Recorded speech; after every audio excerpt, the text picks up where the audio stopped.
Puji Tuhan, haleluya. Selamat pagi Bapak Ibu yang diberkati oleh Tuhan.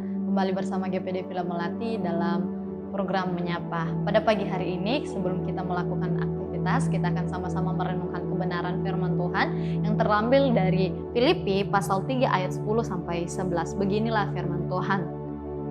Yang kukehendaki ialah mengenal Dia dan kuasa kebangkitannya dan persekutuan dalam penderitaannya, di mana aku menjadi serupa dengan Dia dalam kematiannya, supaya aku akhirnya beroleh kebangkitan dari antara orang mati. Ini adalah surat Paulus kepada jemaat Filipi pada waktu itu. Dia berkata, dia menuliskan suratnya kepada jemaat, dia katakan bahwa yang dia kehendaki itu adalah mengenal Tuhan dan kuasa kebangkitannya dan persekutuan dalam penderitaannya. Bapak Ibu yang diberkati oleh Tuhan, tema kita pada pagi hari ini yaitu hidup dengan tujuan. Seperti Paulus, ketika kita tahu dulu bahwa latar belakang Paulus adalah menganiaya jemaat-jemaat Tuhan pada waktu itu. Tetapi ketika dia bertemu dengan Tuhan, berjumpa dengan Allah pada waktu itu, dia mengambil keputusan bahwa dia mau hidupnya ini hidup menderita untuk Kristus. Ia mau menderita karena kenapa? Karena mau mengenal lebih dalam Tuhan, dan dia melakukan hal itu karena dia mau memperoleh sukacita. Dia mau lebih bersukacita di dalam Tuhan, walaupun hidup dalam menderita. Tapi di akhirnya dia akan bersukacita. Dia memperoleh kehidupan yang kekal dan dia boleh menyenangkan Tuhan. Nah, bagaimana hidup kita seperti Paulus? Bagaimana kita bisa memiliki hidup yang punya tujuan kepada Tuhan? Seperti Paulus tadi, Bapak Ibu, dia mau tujuannya, dia mau hidup menderita untuk Kristus. Nah, bagaimana hidup kita ini dengan penuh tujuan? Bagaimana hidup dengan tujuan tersebut? Seperti yang dilakukan Paulus, Bapak Ibu. Yang pertama yaitu sadari posisi.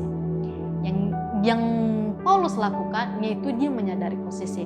Di ayat 12 berkata, bukan seolah-olah aku telah memperoleh hal ini atau telah sempurna, melainkan aku mengejarnya kalau aku dapat juga menangkapnya, karena aku pun telah ditangkap Kristus Yesus.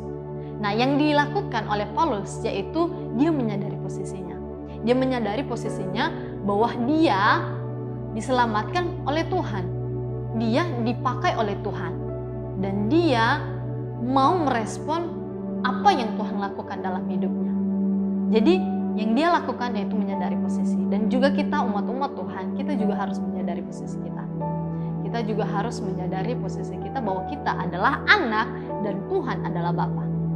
Jadi ketika kita menjadi anaknya Tuhan, apa yang harus kita lakukan? Itu kita mau menyenangkan Tuhan.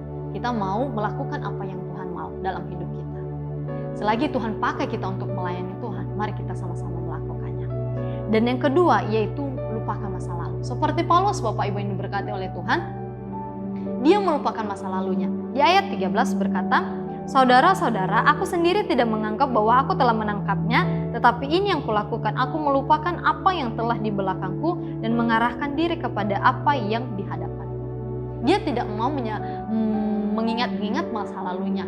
Dia tidak mau bermasalah dengan masa lalunya. Tetapi apa yang dilakukannya? Dia mau melupakannya dan dia mau mengarahkan dirinya ke depan.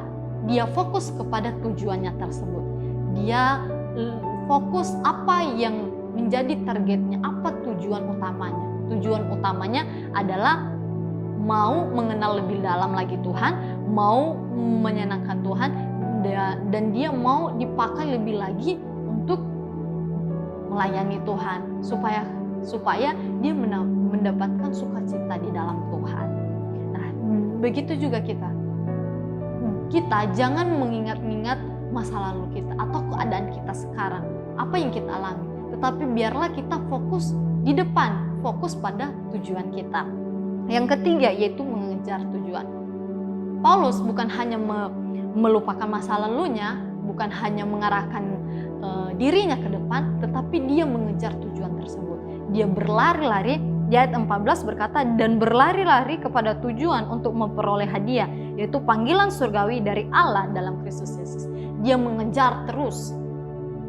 tujuannya tersebut. Dia tidak memikirkan atau melihat hidupnya yang dia alami sekarang, masalah, probleman atau yang lainnya. Tetapi apa yang dilakukan? Dia mengejar targetnya, dia mengejar tujuannya. Begitu juga kita, anak-anak Tuhan yang percaya sama Tuhan. Mari kita sama-sama berlomba-lomba untuk melayani Tuhan. Sama-sama lebih semangat lagi untuk melayani Tuhan. Kita mau menyenangkan Tuhan selagi kita masih dipakai oleh Tuhan. Kita harus menyadari posisi kita bahwa kita adalah anak, dan kita juga harus terus mengarahkan diri, tidak mengingat masa lalu, dan juga kita terus mengejar tujuan. Biarlah anak-anak Tuhan yang ada di tempat ini, anak-anak Tuhan yang luar biasa, jemaat-jemaat Tuhan yang terus dipakai oleh Tuhan untuk melayani. Puji Tuhan, demikianlah kebenaran firman Tuhan pada pagi hari ini. Mari kita sama-sama berdoa. Terima kasih Tuhan Yesus yang baik, pada pagi hari ini kami sudah mendengarkan firman-Mu. Biarlah firman-Mu Tuhan memberikan hikmat pengertian dan kami boleh melakukan setiap kebenaran firman. Ajarkan kami untuk tetap dekat dengan Tuhan. Bahkan juga berkati seluruh sidang jemaat-Mu dalam beraktivitas sepanjang hari ini, maupun pekerjaan, usaha bisnis mereka juga Tuhan tolong pertemukan mereka dengan keberuntungan dan keberhasilan. Bahkan jemaat-jemaat-Mu Tuhan dalam keadaan kelemahan tubuh, bahkan juga mereka Tuhan dalam keadaan kesusahan, Tuhan sembuhkan, pulihkan, Tuhan tolong di dalam nama Tuhan Yesus. Kami percaya jemaat Tuhan akan terus diberkati. Terima kasih, kami akan melangkah bersama Tuhan di sepanjang hari ini, hanya di dalam nama Tuhan Yesus Kristus. Haleluya. Amin.